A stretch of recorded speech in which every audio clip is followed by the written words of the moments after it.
Hi, I'm David Coverdale from Whitesnake, and you're listening to Appetite for Distortion with Brando. You know where you are.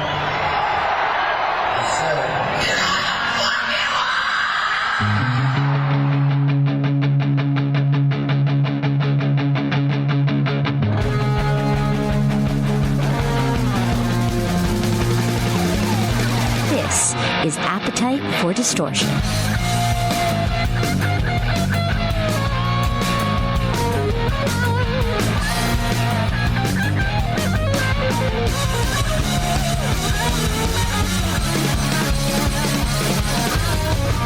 Welcome to the podcast, Appetite for Distortion, episode number 312. My name is Brando. We got two interviews for you today. Coming up a little bit later, we have the president and CEO of the Rock and Roll Hall of Fame, Greg Harris. We'll be talking about the upcoming induction ceremony, and I will get to one of your Guns N' Roses related questions regarding that ceremony. That was. But first, we welcome back to the podcast the iconic lead singer of Whitesnake, Mr. David Coverdale. Whitesnake is releasing the 25th anniversary edition of the album Restless Heart, and that is going to be coming out October 29th via Rhino Records. Hello, Mr. Coverdale. How are you? Happy belated birthday. I know it was last month, but I'm a September baby also, so happy belated 70th. Virgos rule, babe. You know, it's a challenging life, is it not? You know? It's very interesting. I'd planned to retire on the 2020 tour when I was 69. I thought that was the perfect age for the singer of Whitesnake to call it a day. But sadly, it was not to be, as we know. Other events were in store. So now it doesn't quite, the T-shirt designs don't resonate as well for 70. But it's mind-blowing to me that I'm preparing my farewell tour. And it is, make no mistake, this is the farewell tour. I'm 70. It's a very physically challenging thing for me to do at the best of times. But it's very important for me to achieve completion and to express my appreciation and gratitude to all the people, the millions of people over the years who've supported me for five decades, 50 years. It blows my mind. It really does. We should all be so accomplished as you when we hit 70, but that's a good segue to what we're here to talk about now, for the most part, the re-release, the reissue of Restless Heart. So with the farewell tour, that was supposed to be a farewell tour. So how do you feel about that? Is this kind of like retribution for you? Because it was going to be a solo album, and then they made it David Coverdale and Whitesnake. And how do you feel? I was going to call it Dancing on the Titanic because really at that time in my life and the success I'd achieved, but I couldn't, different executives I was working with said, contractually, we have to insist it's a Whitesnake record. So I ended up calling it David Coverdale and Whitesnake, which did not sit well with me. But I had to be talked out of. The songs were too good, to be honest, to put that kind of dismissive title. But Restless Heart, I think, is appropriate. I'm really glad that I have the opportunity to revisit these albums and bring them up to date. It's the same house of Whitesnake. We just rearranged the furniture, maybe bought some new wallpaper, but it's still, in essence, you'd recognize the house. But it's really good songs from Adrian and I. I'd come off the Coverdale Page project, and my manager said, I think it's time you worked under your own name, which has never, honestly, been a priority for me. I like being in Whitesnake. I like being a member of the band. Mm. So I guess it is kind of almost full circle because, again, now is going to be a farewell tour. And it seems like you can. Yeah. I get this, and I believe you that this is it. This is going to be the farewell tour. So if I can ask. Oh, yeah. No question. A lot of my peers and contemporaries are like on their 20th retirement tour, I don't intend to plan that. I must explain, though, it's me, just David Coverdale, who's retiring from touring at that level. Whitesnake will still make projects. music. I've been writing music all through COVID. I've got some beautiful new ideas. I have ideas in case Jimmy wants to do anything right on FaceTime, which is an alien concept to him. But, all songs that we can utilize for a Whitesnake project. But the music of Whitesnake will continue. That's most important that people know. I'm just stopping touring at this level. That's it. I gotcha. Okay, so with that, I'm going to sprinkle in some fan questions I got for you. This is from... You're going to sprinkle? It's a lovely little sprinkle. You like that word? Sprinkle in some fan questions. Very much indeed. Yes, it's like moist.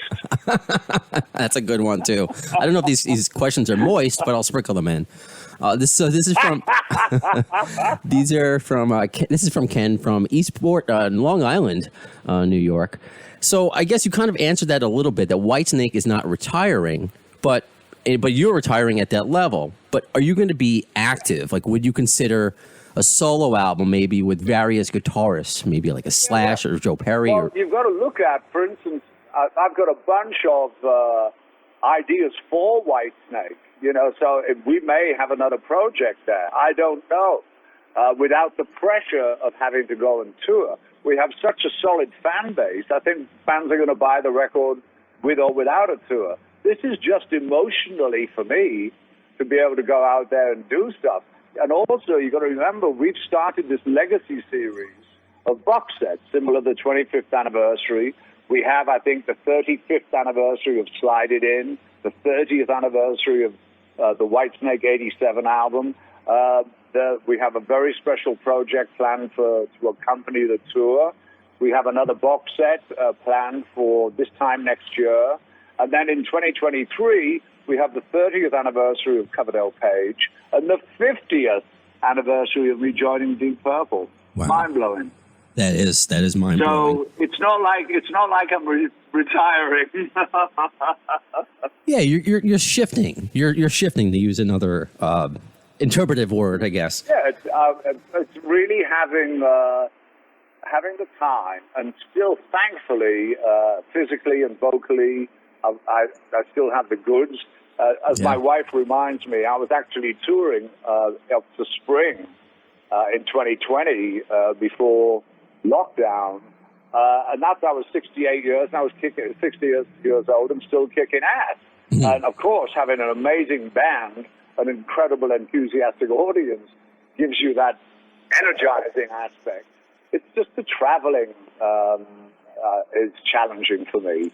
But it's music is oxygen to me. It's, I'm not going to go fishing or take up crochet. I'm going to definitely be doing projects. I'm lucky enough to have my own studio. It's the best of a bunch of worlds. It's really, and I have to thank people in person around the world for helping me to be in this position that I am in my life at this time. I don't want to do it through a video, social media, Sorry we can't get out there, but thank you for 50 years. That would be heartbreaking for me. Yeah, absolutely. And you can just tell by the way you're so active on Twitter, you want to be out there with the people, making people laugh and enjoy. I got a lot of questions like that or comments like that. They love your Twitter. Well, Brandon, I think I amplified that when we were in lockdown. There's a lot of people, I won't allow negative energy on the thing. I can't stand divisiveness and the health issue that we're suffering from being made political. These things are very difficult, but I keep them off my social media. I want to try to uplift people's spirits in Japan, in South America, my social media is all over the world, and I've specifically made more of it in order to remind people they're not alone. It's been the most challenging time these last 2 years. Is ridiculously challenging for the whole species. It's not just, oh my God, I had to cancel my tour. It's huge, and one of the things that I know through being a musician is how so many cross sections of societies come to see me, different cultures, and sing and laugh and scream and shout at a Whitesnake show. So I know global community is possible. It just get the politicians who don't support it out of the way. I know.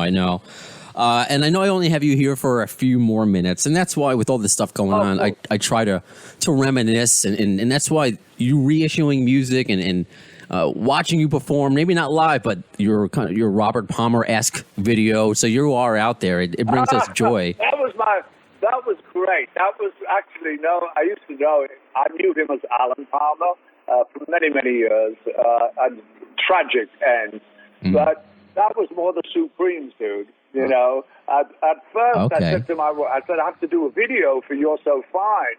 Can I borrow your sexy legs? To walk up and down in different. And then suddenly that ended up me ordering 3 sparkly dresses, and the girls got matching shoes. It was my wife Cindy, my personal assistant Elise, and my massage therapist Jamie. Those are my snakeheads. So yeah, that was a lot of fun to do that. Awesome. A lot of fun. One more question for you, and this is actually from somebody you may know, former Guns N' Roses manager Doug Goldstein. I told him that I was interviewing you, and he wants to know if you were aware that he brought in Steve Vai, that John Kalodner knew that I had been his bodyguard, and he also says thank him for the incredible music. Oh, wow, that's fantastic. Send my very, very best if you'd be so kind. I will. And did you know that he brought you Steve Vai to collaborate, to be in Whitesnake? No. I'd seen, while I was still working with John Sykes, I saw the movie Crossroads, and that was the first time I was exposed, if you'll excuse the expression, public indecency. I was exposed to Steve Vai, who in that movie was playing the devil's guitar slinger. And I thought, oh, my God. And I called John. I said, I've just seen this amazing guitar player I think would be perfect on the other side of the stage to you. And, of course, John wasn't remotely interested in sharing the stage. So, but I had been made aware of Steve. So I don't know what the elements were, but I know after Adrian Vandenberg injured his wrists and couldn't perform, I escalated my approach to Steve, and thankfully he agreed to become a member of the Snakes. We text each other almost every day. A beautiful guy. I don't know whether you saw, but last year we had a 30th anniversary of a big, big festival we did in England called Monsters of Rock in 1990. And that was the 30th anniversary of that. And we brought all the band together on Rhino established this kind of Zoom call. It was really fun. Very cool. That is cool. And David, what else is cool is the time that you've given. And I'm glad you're not completely retiring. So I look forward to everything else you have planned for the future, because I'm excited. And, your positive energy, it radiates. So thank you so much, David, for all the music and all the future success. Thank you, Brandon. Very much appreciated. You stay safe, brother. You as well. I know, left to our own advices, David and I would be on the phone for hours. Honestly, he probably would have been on every radio station this morning for hours if he had the chance. He's just that nice of a guy and just loves when people, appreciate life and him. And I think that's reflects in his Twitter. As I said to David, many of you said, no question. I have no question for him. Just let him know that his Twitter is awesome. It makes my day for the most part. But if you are familiar with this podcast, sometimes I do these radio promotional tours, so that's why some interviews are some shorter than others. So I only had about 10 minutes or so with David because he's speaking to, I think, 15 other radio stations this morning. So that's how it works. And it's the same thing now with Mr. Greg Harris. So I got my 10 minutes with him, with the president of the Rock and Roll Hall of Fame. How are you, Mr. Harris? How are you? I'm doing well. How about yourself? I'm doing great. This is sort of like our Super Bowl week here. We've got the inductions coming up this Saturday night. Just opened up the new inductees exhibit and a bunch of other stuff happening. I know, you're right. Like the Super Bowl week, you have all these activities and exhibits leading up to the actual event. So let's get right into it. Can you talk about one of the exhibits I'm actually looking forward to checking out, whether it's virtual or when I do visit there? And that's about Randy Rhoads. So how did that decision come about? Because he's receiving the Musical Excellence Award. Tell us all about that. Yeah, it's an amazing induction class this year, right? We've got the Foo Fighters, Tina Turner, Carole King, Todd Rundgren, Go-Go's, Jay-Z, and we're honoring, guitar icon Randy Rhoads. He's being honored in a category that is it's musical excellence. We've had categories through the years for sort of sidemen and support artists, and he's being recognized, of course, for the great work with Quiet Riot and for really defining Ozzy's solo sound. He was a great influence on so many. And then in the exhibit we've got for guitar fans, that white asymmetrical, it's sort of like it's not a flying V, but it's a V-shaped Jackson Concord guitar. And when you see it, that is the guitar that you picture him playing. And it's right there in our exhibits for all to see for the next year. Very cool. And what is that process like? Because obviously, Randy is deserving, but how do you narrow it down with all the guitar gods that are out there? What is that process like? Is it similar to like getting the inductees and nominating them? Is it similar?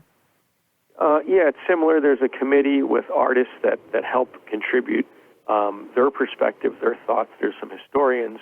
And you're right, there's a giant group of deserving people. And the hardest part is settling on which will be honored in a given year. And that's the interesting thing with the Rock and Roll Hall of Fame. In the whole history of rock and roll, there's only 351 inductees in the Rock and Roll Hall of Fame.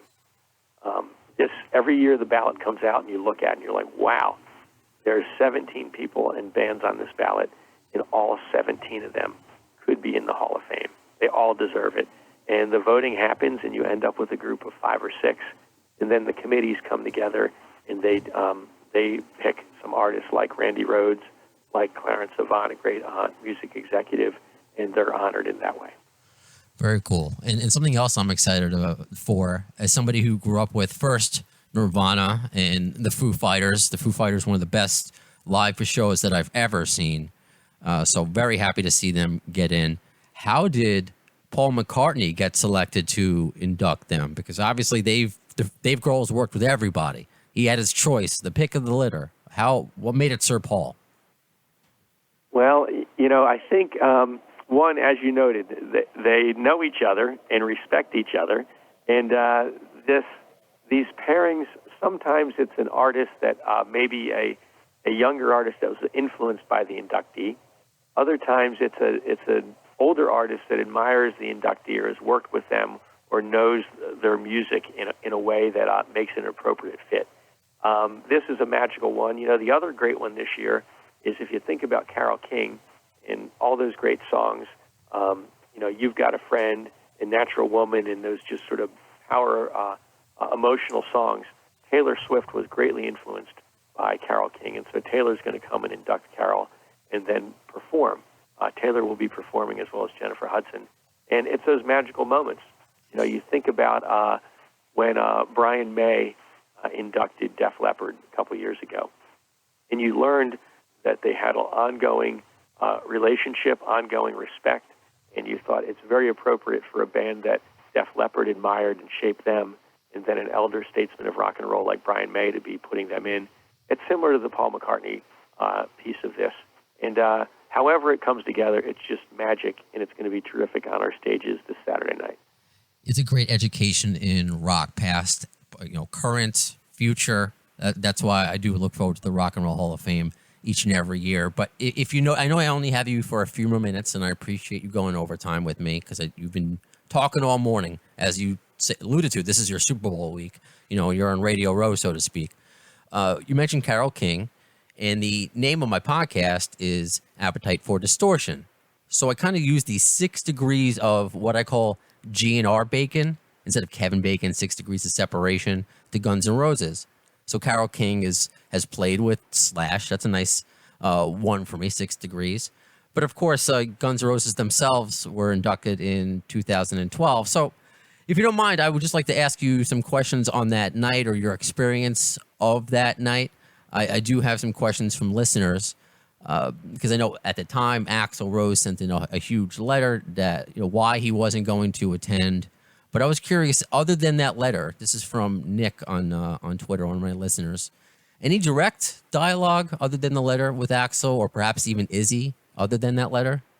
Yeah, you know, that night was a pretty remarkable night. And rolling into that induction, if I remember correctly, Guns N' Roses didn't plan on performing. They were in a down period, right? Mm-hmm. And if I remember correctly, it was an induction on a Saturday night, and on Thursday, they got a hold of our show producer, I think it's Joel Parisman, the president of our foundation, and others with the crew, and they said, you know what, we want a rehearsal space. And they flew Miles Kennedy out to sing. They rehearsed. They hadn't played in quite some time. They rehearsed, and then they took the stage that Saturday night and just burned it down. It was a magical moment, and it's so great that moment could have passed without the fans in the audience that were hoping to catch Guns N' Roses could even catch them, minus Axl, but still catch them. And it was pretty incredible. And if I remember right, there was even a moment where I think Green Day came out and played as well. And there was talk of maybe Green Day doing some Guns N' Roses songs if Guns N' Roses wasn't performing. And GNR just burned it down. It was an amazing night. They did come over, and as they were rehearsing, if I remember right, on Saturday afternoon or maybe Friday at the venue, they kicked everybody out of the venue. It was completely closed, and they banged through it, and then they surprised everybody Saturday night. Very cool, because I've had Joel Parisman on the program before, and also Miles Kennedy, who said he had no idea if Axl was going to show up or not. He didn't know he was going to perform until like the moment. Like he was like, "Oh, okay, I got to go sing," which is crazy. Yeah. Hey, sorry, thanks for rehearsing, but I'll take over now. But did you? Is my memory still there? Did Miles mention coming out sort of at the drop of a hat? Yeah, he said he had no idea he was supposed to. He in his head, he's like, I think Axl might show up. And then when they saw, Slash and everyone else go on stage, gave him the thumbs up. He's like, all right, I guess I got to go sing with Guns N' Roses now. So that's very interesting. So do you, as the president, do you, because that's rock and roll, do you prefer, you obviously have a set schedule and you put so much work into, timing and performances. But when those little moments happen of just, it's live, I don't know what's going to happen. Do you like that, or do you like the even keel, it's going to run by a clock kind of show? Well, for me, I'm glad you talked to Joel, because Joel's really intimately involved in what happens on the stage. I tend to look the other way. I look up at the audience, and I look at the fans, and I think back on, it's a while ago now, but 2009 was the first year we let fans actually attend the induction. Prior to that, it was a closed dinner at the Waldorf in New York. And we let fans in. And I remember when Metallica took the stage, and suddenly they weren't talking just to their family at the tables in the front. They were talking to Metallica fans up in the back row and up in the rafters. And it was like somebody turned a hurricane loose in that arena. And that's what I do, is I look up and I see that, and I think this is the power and magic of rock and roll. Right on. And as you mentioned, fans are invited. So as this is happening, October 30th, there are very few tickets that remain if you want to go to rockhall.com. And I can't wait to see it on HBO. I thank you so much for your time, Mr. President, if I can call you that. Absolutely. And, there are a few. This isn't like a marketing thing. There's a few tickets out there, and it will be a sold-out show. If you're thinking about it, get out to Cleveland and experience this live. If not, catch the broadcast on November 20th on HBO. And some of the clips will be running on Sirius XM and other places too. But we'd love to have you in the house. It's going to be magical. There's always surprises. And look forward to seeing you. Awesome. Thank you, Mr. Harris. Hope we get to speak with you again. Very cool. Hey, I didn't mention it, but we have our Rock and Roll Hall of Fame podcast that's out on iHeart as well. And it's Induction Moments. And I believe the Guns N' Roses is out there. Some of their performance footage and some other stuff. Okay, awesome. No, I'm glad you mentioned that. Thank you. Hey, have a great day. Thank you. You too. Thanks so much. Pretty cool that I've had the presidents of the Rock and Roll Hall of Fame and the president of the Rock and Roll Hall of Fame Foundation on this podcast, trying to bring up the classiness of this pod. But, what kind of answers do you really expect to get from the Rock and Roll Hall of Fame president if I say to him, why is not this band in? Why isn't this band in? I mean, you'd get hung up on. They know. They know. Maybe down the road I'll get a nice little, hour one-on-one with the president and break it down like that. But I'm not going to bombard him when I got 10 minutes with him with, why do you hate rock and roll? Some of the questions that you guys wanted me to ask. I'm not going to do that. But what I am going to do is wrap up this episode of Appetite for Distortion. So please follow and subscribe wherever you listen to podcasts. It's on YouTube, iHeartRadio, Spreaker, Apple Podcasts, Spotify. And if you have the option to leave a review, please do so. And don't forget, the conversation continues in between the broadcasts. That's how you find out about the upcoming guests. That's how you can participate in episodes. You yourself can be on Appetite for Distortion talking about Guns N' Roses with me. Isn't that awesome? Isn't that everything you ever wanted in life? Although I've gotten a lot of people really say, thank you for bringing me on the podcast. No one in my family or none of my friends who wants to talk about Guns N' Roses. What kind of friends and family are they? But I'm here for you. I'm your GNR friends and family. So until next time, when will you see the next episode? In the words of Axl Rose concerning Chinese democracy, you'll see it, I don't know if soon is the word.